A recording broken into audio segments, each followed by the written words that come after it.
A fire broke out at a depot in Ukraine's capital Kyiv after Russian shelling killing at least one person. Fire raged at a warehouse in western part of the capital after the Russian bombardment sparked a blaze. Now, according to the Ukrainian Emergency Ministry, a fire broke out in an area of 10,000 square meters. Firefighters continued extinguishing the blaze from a safe distance due to the risk of projectile explosions. As the flames were increasing, the fire was feared to reach other areas. Smoke was seen rising from Kyiv's skyline. Ukrainian President Volodymyr Zelensky visited civilians and servicemen wounded by Russian attacks at a Kyiv hospital. The hospital is in the town of Vorzel in Kyiv, which came under fire during its evacuation. At the hospital, Zelensky spoke with injured Kyiv residents undergoing treatment. 16-year-old Katya Vlasenko was among them. She was wounded when her family car came under fire. The family was trying to escape fighting in the area northwest of the capital Kyiv. Katya was wounded when she shielded her 80-year-old brother with her body.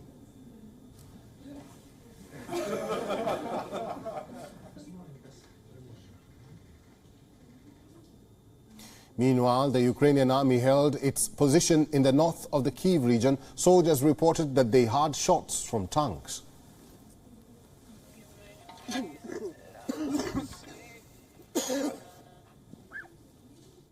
Ми тимчасово в обороні. Ми обов'язково підемо в контрнаступ. І оце, як вам сказати, щоб я не грубив, щоб ви мене правильно зрозуміли, оце, що на нас напало, воно тут не буде. Ми будемо стояти до кінця.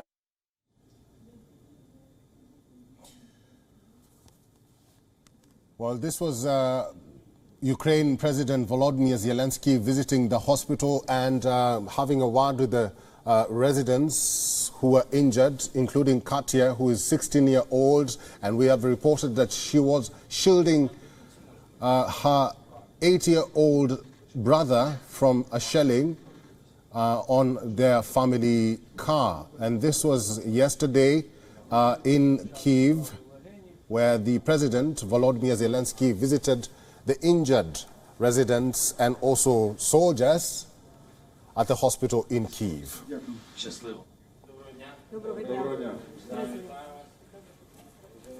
WION correspondent Anas Malik is now joining us live from Kyiv on the latest on-ground situation. Malik, good to see you. We are receiving reports of overnight strikes in the capital and also in the west of Ukraine, targeting Lviv's airport. It's important to note here that the west part of Ukraine was considered safe. So, Malik, what's the update on both right now? Well, Eric, overnight strikes did continue here in the capital city of Kyiv. Details of that are yet to emerge, but we understand that the west of Kyiv was targeted a late evening as well, and then overnight as well. That's something that I can say with surety, because what we understand is that the Russian offense seems to be getting closer and closer, and as it gets closer, it gets louder and louder as well. Perhaps there is an uptick in the use of the ammunition or the ordnance as well. Now, while we await details from the state emergency services with regards to these loud booms that we heard, because overnight we heard the air raid sirens go off even as late as 4 a.m. in the morning, roughly 4 hours back. So that did indicate, and those air raid sirens were followed by loud explosions. So we're awaiting word from the state emergency services as to what exactly had happened, and then details would be followed after that. But in the western city of Lviv, which is in the west of the country, there are reports that the Lviv airport has been targeted with at least 4 missile strikes. Now, just as I went for this live, what ground sources indicate is that 4 missiles landed on the same street as the airport, but the airport is currently undamaged. So that's what ground sources indicate. But that is for sure that there were strikes in the western city of Lviv, very near to the airport. The Ukrainian government is officially yet to come out on the matter. Ground sources also say that the city of Lviv was almost under sirens, the air raid sirens, the entire night, and then in the morning as well they heard ambulances rushing towards the scene where presumably these airstrikes have taken place. Eric? Malik, for the last 1 week, we have been reporting on civilian areas or residential buildings being targeted and being destroyed by shelling. What is this trend attributed to, and why does it keep increasing? Well, the trend is that we've seen this trend happening at least in the past 6 days or so, where residential buildings are being targeted. Well, while there is a logical explanation that is still awaited, what we understand is that this is to scare off the remaining residents, so that in case, as, when and if the Russian forces try to advance towards Kyiv, they face minimal to minimal resistance. We understand that about 50% of the city's population has already migrated and sought refuge elsewhere in the country or in neighboring countries as well. But the other 50% who remain back are those who are the youth or the civil defense volunteers or the elderly. So they say that they've chosen to stay back. And we've seen these strikes taking place on mostly high-rise buildings, be that in the west, north, east, or other parts of the city. Only 2 of these places which have been targeted in the past 1 week are presumed to be those which can be beneficial to the Ukrainian military. One that took place last evening at a chemical plant in the west of the city, and the one that took place about 5 days back at the Antonov factory.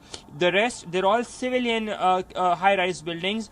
Now, as I talk to you, as I said, there is still a logical explanation that awaits, because the Russian side says that they continue to target military installations, but clearly facts on ground differs with what the Russian side says. Eric? Finally, Malik, let's talk about the capital. Are these constant shellings a sign that the Russian forces are really closing in on Ukraine's capital? And also tell us more about the checkpoints being set up in the capital, and what is the general atmosphere in the capital, Kyiv, at this moment?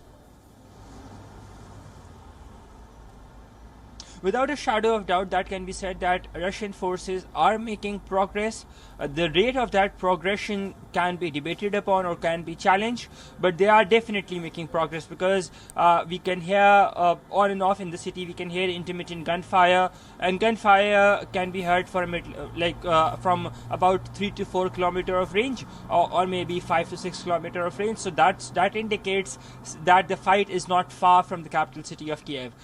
The situation is so grim that areas that you can go to one day, you might not be able to access that 24 hours later. For instance, we were in Brovary and we had reported 2 days back about from the place of being at in Brovary, we had reported from a place called Kyiv, and then 2 days later when we went there, we were barred from going there because they said that it's too dangerous. Shelling was continuously ongoing. There was a gun battle that was ongoing there as well, and this is just 25 kilometers northeast of the capital city of Kyiv. So the situation is grim, it's tense, it's unpredictable, and it's quite volatile as well.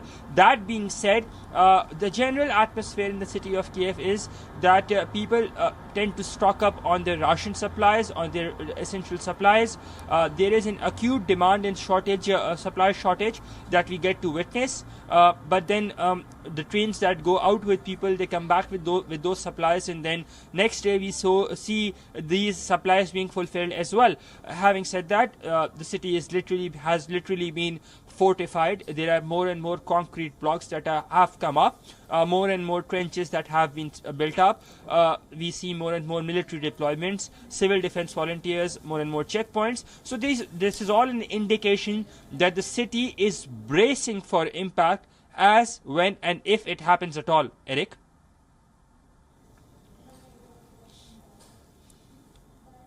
Well, Anas, Malik, thank you very much for that update and for talking to us today. Live reporting from Ukraine's capital, Kyiv. Anas, Malik.